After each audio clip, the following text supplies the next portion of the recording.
1958 yazında dünya futbolu Brezilya'nın 17 yaşındaki mucizevi çocuğu Pele'nin ayaklarının altına serilmişti bile. Ama o günlerde İsveç'teki stadyumlarda olması gereken bir isim daha vardı. Sovyetlerin altın çocuğu, gol makinalarının efendisi Eduard Streltsov. Bazı futbol otoriteleri hala onun Pele'den bile daha büyük bir yetenek olduğunu söylüyor. Ama o turnuvada gol atmak yerine Sibirya'nın buz tutmuş madenlerinde hayatta kalmaya çalışıyordu o esnada. Bugün bir aşk reddinin, siyasi bir komplonun ve futbol tarihinin en büyük karakter suikastinin hikayesini konuşacağız. Streltsov sadece bir futbolcu değil, durdurulamaz bir doğa olayıydı. 16 yaşında Torpedo Moskova formasıyla sahaya çıktı ve Sovyet Sosyalist Cumhuriyetler Ligi tarihinin en genç golcüsü oldu. İstatistikleri ise akıl almazdı. 1957 yılının Temmuz ve Ekim ayları arasında, yani sadece 100 günde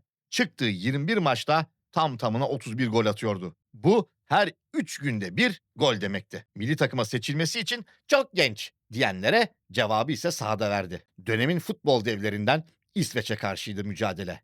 O efsanevi İsveç'i tek başına paramparça etti. Hat-trick yaptı ve maçtan Rusya 6-0 galip ayrıldı. Bu arada hatırlatalım, o gün Streltsov'un darmadağın ettiği bu İsveç 1958 Dünya Kupası'nda finale çıkacaktı. Melbourne Olimpiyatlarında şampiyon olan Rus milli takımının da en önemli parçasıydı. Takvimler 1958'in Mayıs ayını göstermeye başladığında İsveç'teki Dünya Kupası'na sadece günler kalmıştı. Sovyet takımı hazırlık kampının son günündeyken Streltsov ve iki arkadaşı kırsaldaki bir partiye davet edildiler. Orada Marina Lebedeva adında güzel bir kızla tanıştı. Her şey sıradan bir eğlence gibi görünüyordu. Ancak ertesi sabah dünya başlarına yıkıldı. Marina, Streltsov'un kendisine tecavüz ettiğini iddia ederek şikayetçi oldu. Federasyon saniyeler içinde kararını verdi. Streltsov ömür boyu futboldan men edildi. Mahkeme ise onu 12 yıllık bir hapse mahkum etti. Dünya Kupası çeyrek finalinde Sovyetler Streltsov'un yokluğunda İsveç'e 2-0 yenilip elenirken Streltsov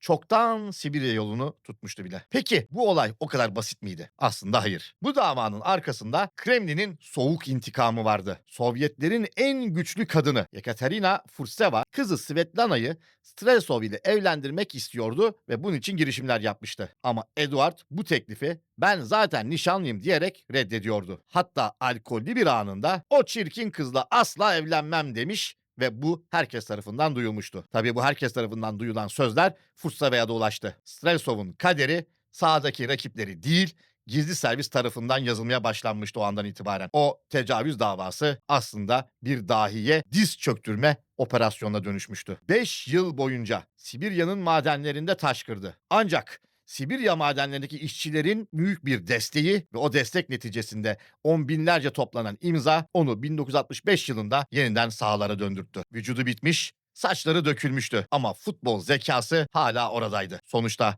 form geçici ama klas kalıcıydı. Torpedo'yu yine şampiyon yaptı. Yıllar sonra dünya satranç şampiyonu Anatoly Karpov'un öncülüğünde suçsuzluğu resmen tescil edildi. Adına paralar basıldı. Stadyuma ismi verildi. 1990'da aramızdan ayrıldığında geriye şu soru kaldıydı: eğer o gece o komplo kurulmasaydı bugün dünyanın gelmiş geçmiş en iyisi olarak Pele'yi mi yoksa Streltsov'u mu konuşuyor olurduk? Kafalarda binlerce soru. Sizin bu konudaki fikriniz ne? Yorumlarda buluşalım. Burası Sabah İdmanı. Abone olmayı unutmayın.